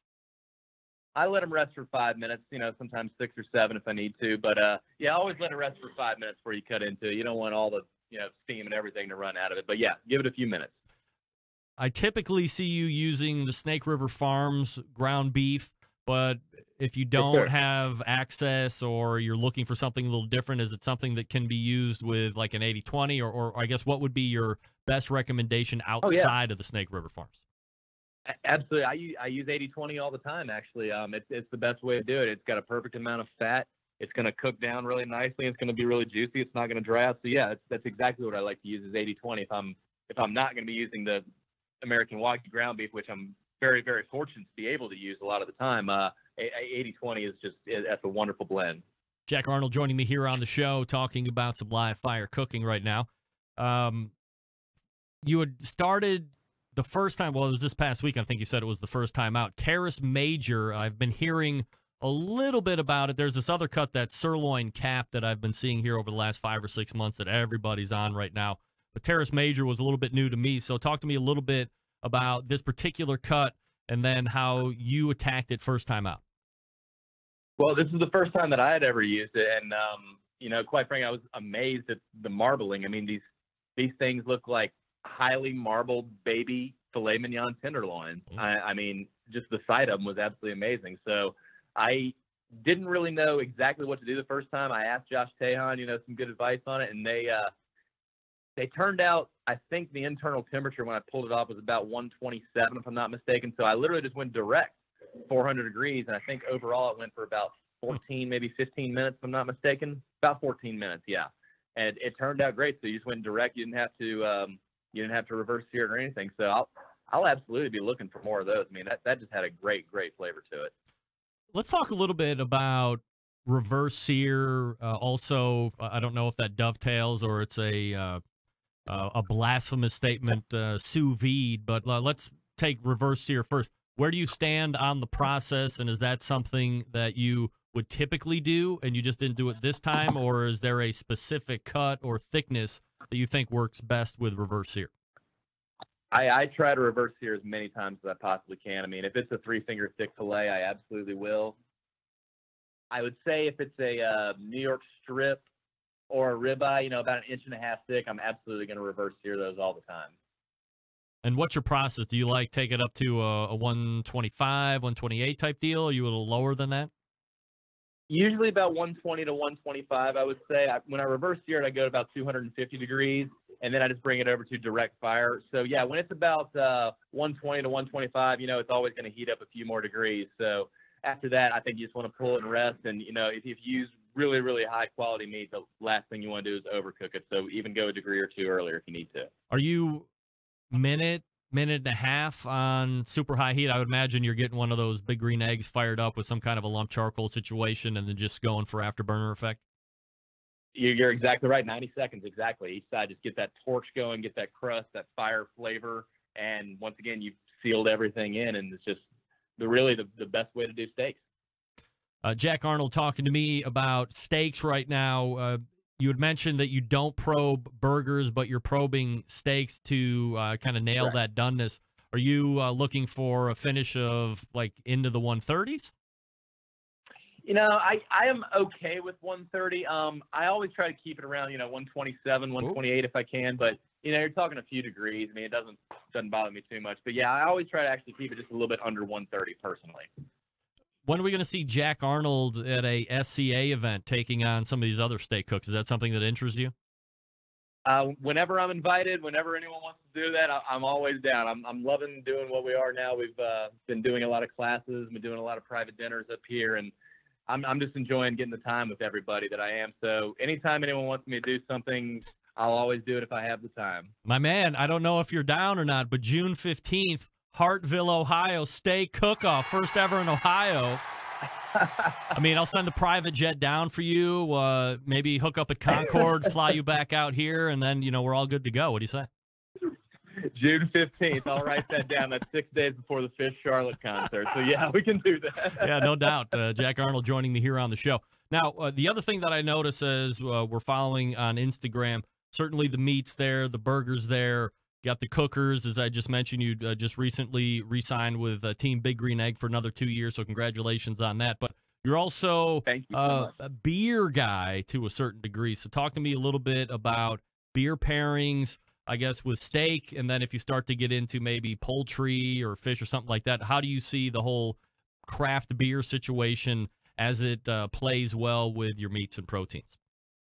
Well, I'm actually pretty simple when it comes to that. I mean, I usually go with IPAs when I go with my steaks and burgers. I just think they got great flavor, great body to them more than anything. If I'm going to do a fish I've been eating less and less chicken. I don't know if you've noticed that on Instagram or not, but if I'm doing, fish or shrimp or scallops or something like that, I tend to go a little bit lighter with a nice pale ale, still with a good body, a lot of zest and aroma to it. If I do a stout, like a bourbon barrel-aged stout, that's usually going to be an end-of-the-night beer, like a dessert beer, to say the least, or a sour or something like that. But with the dinners, I usually stick with, a solid hazy IPA more than anything. I just think it's a great flavor and, great mouthfeel to go with the food pairing. Typically an IPA, at least from my experience, will have some of that grapefruity or fruity flavors on the palate. Do you think that works well in a contrast to some of the steaks? Or do you think it would work a little bit better with something a little lighter as well? If you mean like grapefruit as in like kind of a bitter kind of zest to it, then I just try to steer away from those altogether. If it has a little bit of earthiness to it and, a little bit more of a, how do I say, more of a fruity flavor as opposed to grapefruit, more of like an orangey kind of flavor, that's what I try to steer to more than anything. Jack Arnold joining me here on the show. Jack, can I hold you over for one more segment? We can talk about the classes that are coming up this weekend. Absolutely. That sounds good. We're rocking and rolling. All right, stand by. We're talking with Jack Arnold. Talk about some classes that he has coming up. Maybe clean juice. See that on Instagram, too. We got to talk about clean juice. Might be some NASCAR hanging out in the back, too. Hey, Meathead talked about it in the first hour, or at least made a reference to it, Southside Market and Barbecue. Established in 1882, Southside Market, the oldest barbecue joint in Texas. They've been owned and operated by the same family for 3 generations. Famous for the original beef sausage, or, as they like to call them down there, hot guts. Coarse ground and a pork casing. They also have the authentic Central Texas barbecue as well. The ribs, the briskets, all ships to you. Meats including the prime brisket, slow smoked over many hours on that Texas post oak wood. They ship nationwide via the online store, southsidemarket.com. And they ship fresh and smoked sausages nationwide. Shipping customers can choose to order now and ship later, include a custom gift note, and mail to multiple addresses without additional charges. All shipped items are vacuum sealed to ensure freshness and ease of preparation for the customer, plus packed in dry ice to ensure complete freshness upon arrival. All meats processed in that on-site USDA inspected facility. On-site meat markets for fresh and smoked products. Custom orders are welcome. 2 restaurants to eat at: Elgin since 1882 and Bastrop since 2014, both in Texas. Grocery distribution through Texas and many surrounding states. But here's the best part. If you're not in Texas or many surrounding states, go to southsidemarket.com, make all of your online purchases, and as you check out, 10% off your entire online order if you use code BBQ Central. Lowercase, all one word, BBQ Central. 10% off southsidemarket.com orders, just for you live listeners and podcasters. Thanks to the folks over at Southside Market. We're back with more Jack Arnold right after this. Stick around, be right back. Continuing to produce incredibly mediocre content in an exceptionally professional way. You're listening and watching the Barbecue Central Show. Once again, here's your host, Greg Rampey. All right, welcome back. This portion being brought to you by Fireboard. I used mine this past weekend. Monitor up to 6 different temperatures simultaneously. Connect via Wi-Fi or Bluetooth. If you have Alexa or the Google Assistant in your home, you're in luck. It's fully integrated with both. You can find out more by visiting fireboard.com or call 816-945-2232. Jack, thanks for hanging with me through the break here. Absolutely, bud. So we got NASCAR happening too, or what? I might be sitting with Austin Dillon and Paul Swan sitting right next to me right now. Paul, what's up, bro? How we doing? Paul, man, appreciate you kind of hanging out here through the Barbecue Central. I'm sure you're like the biggest fans ever because it's live fire, North Carolina, obviously a barbecue mecca, whole hog mostly. What's your favorite whole hog down there, bro? Man, whatever Jack's cooking is my favorite. Honestly, this guy, you cannot go wrong with Jack Arnold's cooking. Everybody in my friend group and everyone around this area knows Jack Arnold as the best chef, best cook, best barbecuer, anything. I mean, the guy whips up the most magical food ever. Phil, let me ask you a question here. You're obviously the front tire carrier for the number 3 car, Richard Childress Racing. What details are you responsible for the folks that aren't NASCAR down? I mean, I'm totally NASCAR down, but for the folks that aren't, what are you responsible for during the race when you're going over that wall? Yeah, so I'm technically just a tire carrier now. With we switched from 6-man pit crews to 5-man pit crews last season. So I carry out the rear tire and the front tire, and I set the front tire off for the jackman to hang, and then I go back to the rear and hang that tire, run around, take both tires that came off the car, bring them around to the other side, grab another tire and hang it on the left front, and then we got to do that all in about 12 to 13 seconds. Like, how often are you practicing that during the week? We practice 3 days a week. We work out, we watch film, we do everything just like any other athlete would, and there's a lot of time that goes into our stuff during the week.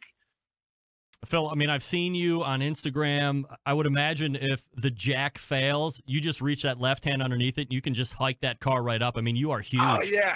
Yeah, there's no question about it. I mean, all the weights we're lifting during the week, we better be able to lift these cars up one-handed. Yeah, no doubt about it. So this week, you guys are headed out to Fontana, California, doing that 2-mile super speedway thing. I don't know if Austin is there or not, but Austin, if you are listening and can answer, are you a more of a fan of driving the super speedways, or are you more of a short track like Bristol or Richmond kind of guy? Actually, Greg, Austin just now stepped out the back door for 2 seconds. No, of course. If you don't mind. Phil, answer that for yeah, me. I mean, I'll try to answer the best I can. I mean, I'm not really sure what Austin likes the most, or what track he feels most comfortable on. That's a good question for him. What do you like working? What's that? What do you like working? A short track or a super speedway? I mean, super speedways are normally not fun races for the pit crew to pit because the car, at least on like your typical Daytona or Talladega super speedway, the car is set up so that it makes it pretty hard to pit the car because of all the different aero and the speed that helps with having the car slam down and the different springs and shocks in the car. So super speedways mostly aren't our favorite, but this California is a little different with how the car's set up. It's not like Talladega and Daytona. So California's always been a fun track for us to pit at. Phil Swan joining me here on the show, talking a little NASCAR. Let's transition out of the race here just for a second. What are your live fire skills like, Phil? They are they're kind of non-existent before I met Jack. He showed me a lot. He's helped me out with my green egg. I got a green egg after I met him, and he's definitely showed me the ropes, and I feel like I got a pretty good knowledge of it now, and I make some pretty good stuff. But man, nothing compares to what he does and what he can cook. But maybe one day I'll be there. Yeah, no, Greg, I'm telling you, Paul's being humble right now. He can actually make a pretty damn mean steak. I've had it. Yeah, man. Once that firebug bites you, it's hard not to just want to keep getting better and better. No, it's addicting. It definitely is. It's more than a hobby. I feel like it is. It's a way of life, especially for Jack. Phil, let me ask you one more question. I saw on Instagram that you guys are getting ready for season 2 of Barn Life. What is Barn Life? That's right.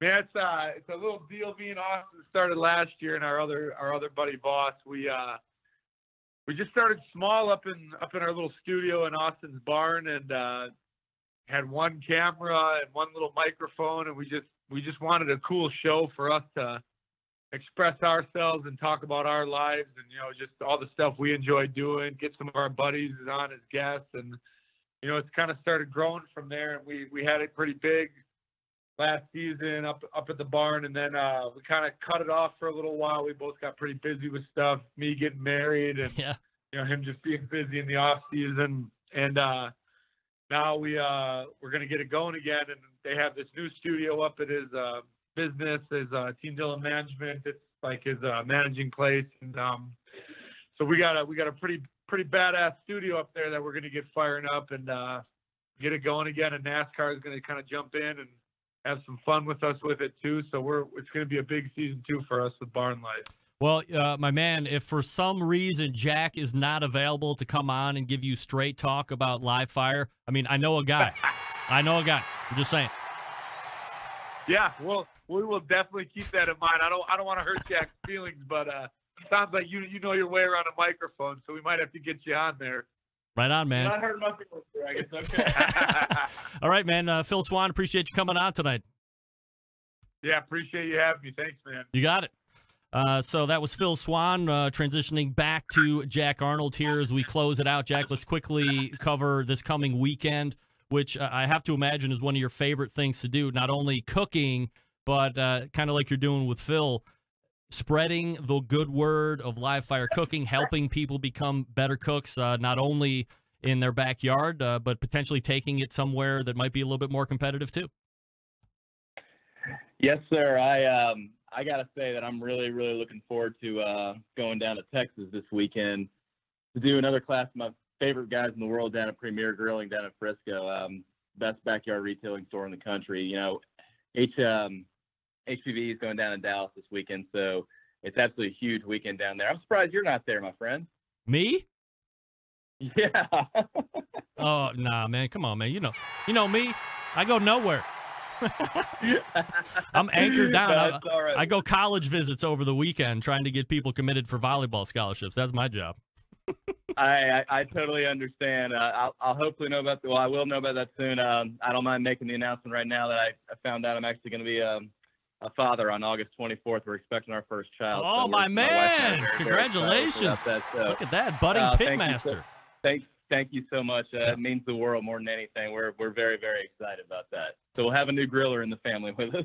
No doubt. So this coming weekend, if I'm not mistaken, it's 45-day dry-aged Wagyus.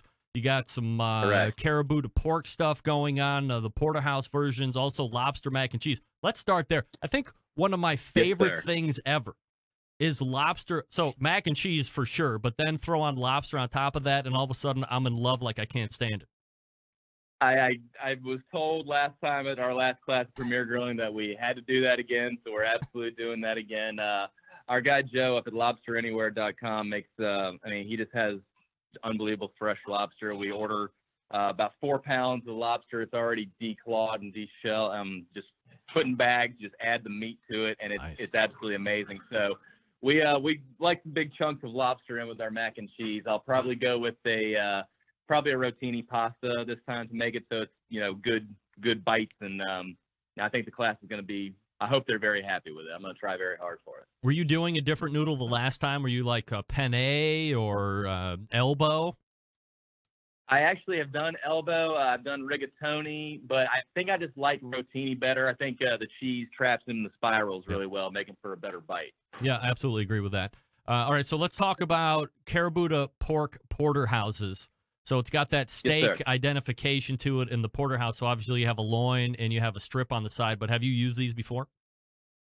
I have not yet used the Snake River ones before. I've done a pork porterhouse before. I'll probably go to a 140 internal temperature. We'll hit it with the one and only Meat Church honey hog, and we'll grill it down and probably make like an apple slaw or something to pair with it. I haven't really decided yet, but it's going to be some amazing pork. I think the class is going to be very happy. And then, of course, coup de grace, 45-day dry-aged Wagyu Snake River Farm. So as it relates just to the dry-age movement, we've talked about it for the better part of a year on this show, seeing the rise not only in the restaurant scene, but more and more people wanting to take it into their home and dry-age themselves through different variations, whether it be a bag, whether it be through some separate contraption to control humidity and wind movement and all that stuff. Where do you fall out on this whole dry-aged thing right now? Well, I've never dry-aged myself, but I can tell you it certainly has a much richer flavor. These 45-day dry-aged Wagyu tomahawks from Snake River Farms are about the most beautiful steaks I've ever seen in my life. I mean, we're so lucky that we get to cook with such a product. I will be very, very careful while I'm cooking these steaks, to say the least. But yeah, I just don't think you can beat the flavor of when you combine dry age with Wagyu, and especially with such care as they're taking to Snake River Farms. This is going to be a whole lot of fun. When you look at where dry aging is across the country, if you look in Los Angeles, you have Barbecue Hall of Famer Adam Perry Lang doing some crazy things over at APL. Obviously, on the East Coast, there's a lot of crazy things going on with dry aging. For instance, APL just is always showing 385-day dry-aged steak, and I'm trying to think, when you get out to 60 and 70 days, and I'm as big of a Funkmaster Flex guy when it comes to steak as anybody, but I'm just wondering where your funk stop is when it comes to dry age. I've never really thought about that, to be completely honest. The 300-plus days, I bet that's a very interesting texture on that steak after that much time, to say the least. But I commend them for being able to be that patient with it. I highly doubt that I would be able to personally. Have you had anything past the 45-day on like these Wagyu or on these Snake River Farms, or have you gotten out to 60 or so days? No, I think 45 is definitely the longest that I've had by any means on these. I'd had 30-day plenty of times, 28-day plenty of times, but 45 is about the max I've got. I don't know if it's I don't know if it's just going to be an amazingly different flavor or whatnot if I did an extra 15 days, took 60, but the 45 is already so mind-blowing for me. I'm grateful to even have the opportunity to try that, to be honest. All right, so we got the cooking class coming up this weekend. You had mentioned that it was sold out, so hopefully you have your tickets and you're going to be hanging out there. Did you say that you were going to be kind of scampering around HPBA as well? I'm going to get to Texas on Friday morning. I'll probably get I think I'll be getting there around 12:30 if I'm not mistaken. So if I can get over to HPBA and see everybody, I would absolutely love to. If not, I'll certainly be seeing the folks Saturday morning at Premier Grilling, and I'm very grateful for everybody being willing to spend their Saturday morning with me. Hope I can put on a good show for you. When's the next Fish concert? The next Fish concert is June 21st here in Charlotte, and then after that we are doing Saturday night, July 6th, 4th of July weekend at Fenway Park in Boston. Wow, so that's 37 and 38. It's not a contest here, but my guy Hootie Barbecue in Pittsburgh has been to 71 Fish concerts. My man. 7-1. Wow. Yeah, I got a lot to shoot for right there. There are some legends out there who've gotten to see a lot of shows, and boy, they're family. I tell you, I love them. No doubt. You can follow Jack on Instagram at Jack Arnold. Almost 61,000 of you do. Jack, really appreciate the time this evening. Please pass my thanks over to Phil, and I apologize that Austin had to run out just as I was asking him the most popular question I've ever asked anybody on the face of the earth. But maybe next time we can possibly get him on there. So, again, always appreciate the time. Absolutely great. It's always an honor to be on your show. I really appreciate you having me on. Thank you all so much. You got it. There he is, Jack Arnold. On the Instagram at Jack Arnold. There you go. So, if you want to jump in, I got 5-6 minutes to go here. 216-220-0966. You can also email the show, Greg at thebbqcentralshow.com. And we can chop it up here before we go. I think I got some books to give away, too. So if you want a book, give me a shout. I'll ask you a trivia question of the evening, and we'll give away some books. I will happily autograph somebody else's book as well, 216-220-0966 if you want to jump in. That's 216-220-0966. We got a hardcore carnivore book. We got The Secret Charcoal, The Secrets of Great Charcoal and Grilling from Bill Gillespie. Man-Made Meals from Stephen Reichland. Pitmaster by Chris Hart and Andy Husbands, just to name a few. So come on.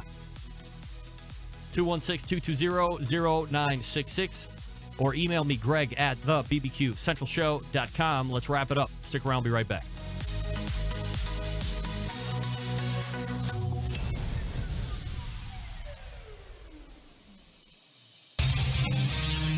Whole packers, full racks, legs and thighs, injecting butts. If you've never heard this before, you might think you found the best XXX show ever. Let's get back to the most homoerotic host out there today, Greg Rempe. Corey, welcome back, and thanks again to Austin Dillon. Got him on the brain now. Thanks again to Jack Arnold and Phil Swan for joining me.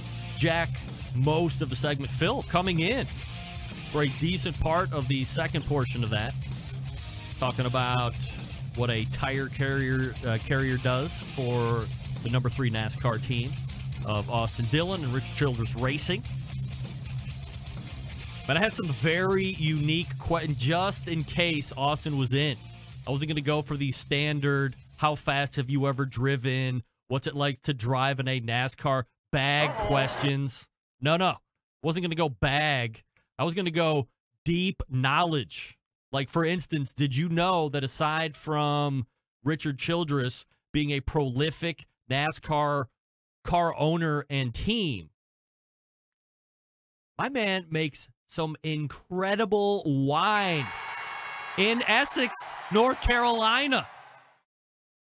I have been to the Richard Childress Vineyards. I have dined lunch with Tori Galida, VP of Operations, like second in command.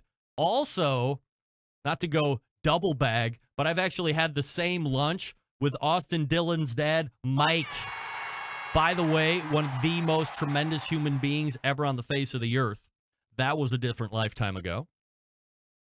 But I have had business dealings with Austin's dad. They didn't end up being as fruitful as we had hoped for the company that I was working with. But sitting at that restaurant and having dinner with top men in RCR, I actually got to meet Richard Childress for about 6 seconds. Maybe it was 4 seconds, but it was pretty quick. He was very into the vines at the time when we were there, which I totally get, having been a very big wino myself. His wines are top-notch. Bunch of different varietals. Not the crap wine like we make here in Ohio, especially out east, like in Geneva and Ashtabula, where our real only claim to fame is going to be some type of a blush, which is not wine, by the way, and I'm going to snob out. Or if it gets really cold, and it typically does, there is that weird time where you can make ice wine. The grapes have to be harvested at a certain temperature, and then ice wine is made. My wife is a huge ice wine fan. So if you're into that, I mean, when I was drinking, it was way too sweet for me. I'm way more structure, tannic wine guy, like good Italian, Cabernet, some Merlot, definite Australian Shiraz, big, high alcohol. Not so much fruit forward for me, but whatever. I got some high dollar bottles in my cave, waiting for 21-year-olds to emerge in the house. So we'll see how that goes. But thanks again to Jack and Phil for hanging out for the last 2 segments. Kettle Cookers on the instant chat in YouTube. Why don't restaurants serve lobster with cheese sauce instead of butter for dipping? Kettle Cooker. Great question. And because I love to live in hypocrisy, I have to say that does not sound good. Get that big stuff out of here. Now you're saying, Rempy, what are you talking about? You just said lobster mac and cheese is one of the best things ever on the face of the earth. I did say that. Andrew, you are not the father. I did say that. I did say that. However, if it's just lobster and not the mac, if it's just lobster by itself, I don't think there is anything better on the face of the earth than lobster meat or crab meat by itself singularly with fresh drawn butter. I want it all day long. Keep the butter coming. I hope it's on tap. I want it cycling through so it's always warm, but I also want to salt the butter, perhaps within this cyclical stream of butterness. There's a little salt thing that's happening at the same time. I don't know. Like I'm all crazy about lobster and fresh drawn butter or crab meat, like Alaskan crab, snow crab.